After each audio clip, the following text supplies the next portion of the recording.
باشە گفتوگویەکی زیاتر دەکەم لەبارەی دۆخی بەنداوەکان و گلدانەوەی ئاو لە هەرێمی کوردستان لەگەڵ بەڕێز ڕەحمان خانی بەڕێوبەری گشتی بەنداوەکانی هەرێمی کوردستان لە سلێمانی و ڕاستەوخۆ لەگەڵم دەبێت. کاک ڕەحمان زۆر بەخێر بێ بۆ کوردستان 24.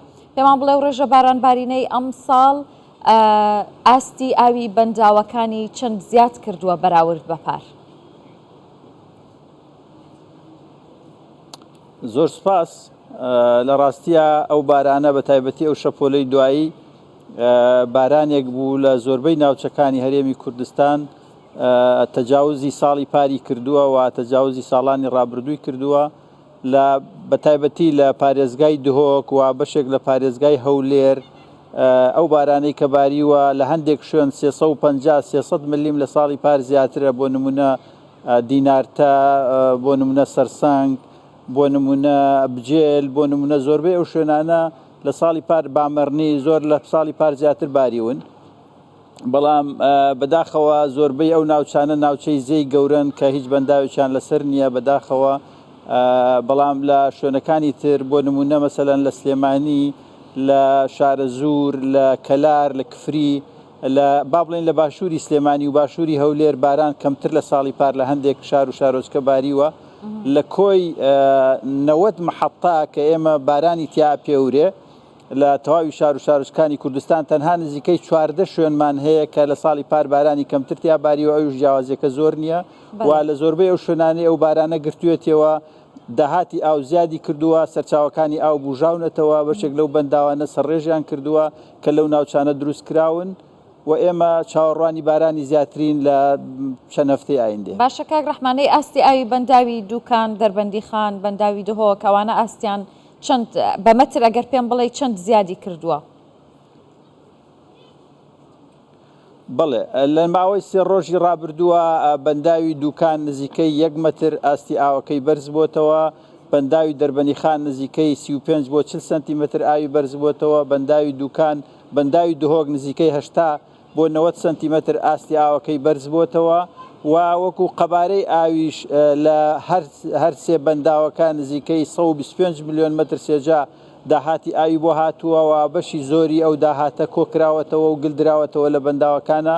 لە ڕاستیا بە بەراورد بە ساڵی پار ئەمڕۆ بەنداوی دەربەنی خان 10 متر لە ساڵی پار زیاترە، بەنداوی دووکان نزیکەی 4 مترونی و لە ساڵی پار کەمتر ئاویش بەهۆیەوەی بەنداوی دووکان بەنداوێکی گەورەیە، 3 ساڵ لەسەر 4 ساڵ لەسەر یەک وشکە ساڵ بووە، ئەوانە کاریگەری هەبووە چونکە ناوچەیەکی فراوانی لە بەردەمایە، پێویستیەکانی ئاوی ناوچەکانی تەنانەت کەرکووک، سلێمانی، ناوەڕاست و خواروی عێراقیشی دابین کردووە. بۆیە ئێمە چاوەڕوانەکەین ئەم ساڵ بتوانین ئاوێکی زیاتر لە بەنداوی دووکان کۆکەینەوە.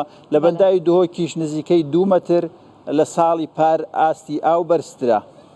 زۆر باشە کاک ڕەحمان، ئەو 7 بەنداوەی کە لە کابینەی نوێمی حکوومەتی هەرێمی کوردستانی دی کارکردن تیاندا بە جدی دەستی پێکرد، کارەکانیان گەیشتووە بە کوێیەکەی تەواو دەبن؟ بڵێ لە ڕاستیە ئێمە لە ساڵی 2022 توانیمان 4 بەنداو لە هەرێمی کوردستان تەواو بکەین و ساڵی پار هەر 3 بەنداویان سەرڕێژی کردووە، بەنداوێکیشیان بەشی پێویست ئاوی گلدایەوە، بەنداوەکانی دێوانە لە سلێمانی، بەنداوی چەمرگە لە هەولێر، بەنداوی خنس لە دهۆک و هەروەها بەنداوی تورەجار لە گەرمیان. ئەو 4 بەنداوە ساڵی پار تەواو بوون. ئەم ساڵیش 2 بەنداو تا ڕادەیەک بەشە سەرەکیەکانیان تەواو بوو، ئەم ساڵ ئاوی تیاگلە درێتەوە، ئەویش بەنداوی شەوگێڕ و بەنداوی عاقوبانە و هەروەها بەنداوی گۆمەسپانیش ڕاستە لە 60 بۆ 65 تەواو بووە. بەڵام ئەم ساڵ لە دوا شەپۆلی بارانبارینە بەشێک ئاوی تیا کۆکرایەوە. باشە کاک ڕەحمان، پێشتر هەرۆت بە کوردستان 24 ڕاگەیاندە بوو کە بەنیازن جگە لە بەنداوی دووکان و دەربەندی خان لە چەند بەنداوێکی تریش کارەبا بەرهەم بهێنن. ئەو بەنداوانە کامانن؟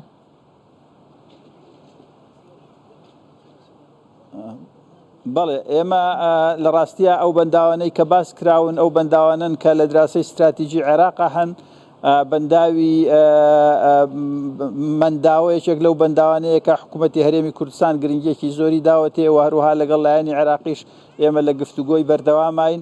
و ئێستا گرێبەست لەگەڵ کۆمپانیایکی فەڕەنسی کراوە بۆ ئەوەی ڕیدیزاینی بەنداوەکە بکاتەوە بۆی بتوانین بە ئاستێکی باشە و بەنداوە دروست بکرێت کە گرنگیەکی زۆری هەیە و لە سەرزەی گەورەیە و لە خوارووی بەنداوی بەخمەوەیە. هەروەها ئێمە بەنداوی باکرمانمان هەیە دیسان لە دهۆکە ئەویش لە توێژین لەگەڵ لایەنی عێراقی و هەروەها ئەو بەنداوی دێڵگەمان هەیە کە لە منطقەی قەڵاتدزەیە و هەروەها بەنداوی تەقتەقمان هەیە کە ئەکەوێتە منطقەی تەقتەقەوە. ئەوانە ئەو بەنداوە گرنگانن کە هایدرۆپاورن واتە بۆ بەرهەمێنانی کارەبان و بۆ خەزنی ئاویشن و گرنگیەکی زۆریانە بێ لە ئایندەیە ئەگەر تەواو بکرێن هەم بۆ هەرێمی کوردستان و هەم بۆ عێراقیش. باشە کاک ڕەحمان، ئێستا بەنداوی دوکان و دەربەندی خان بڕی چەند کارەبا بەرهەم دەهێنن و ئایا لەگەڵ زیادبوونی ئاستی ئاوی ئەو دوو بەنداوە بەرهەمێنانی کارەباش زیادی کردووە ئەمساڵ؟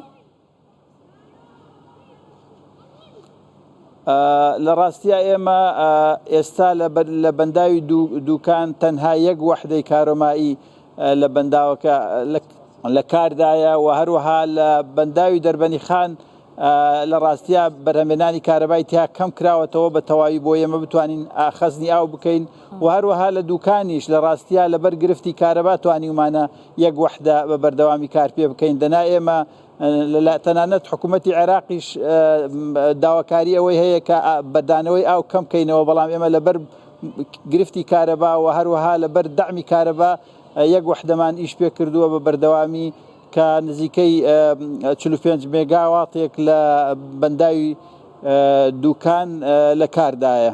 بەڵێ باشە کاک ڕەحمان، ئەو بەنداوانەی کە باست کرد و ئەو بەنداوانەش کە ئێستایانی تەواو بوون لە هەرێمی کوردستان، خۆتان دەزانن چەند ساڵی ڕابردوو وشکە ساڵی بوو، چ کاریگەریەکیان دەبێت لەسەر کەمکردنەوەی کاریگەریەکانی وشکە ساڵی؟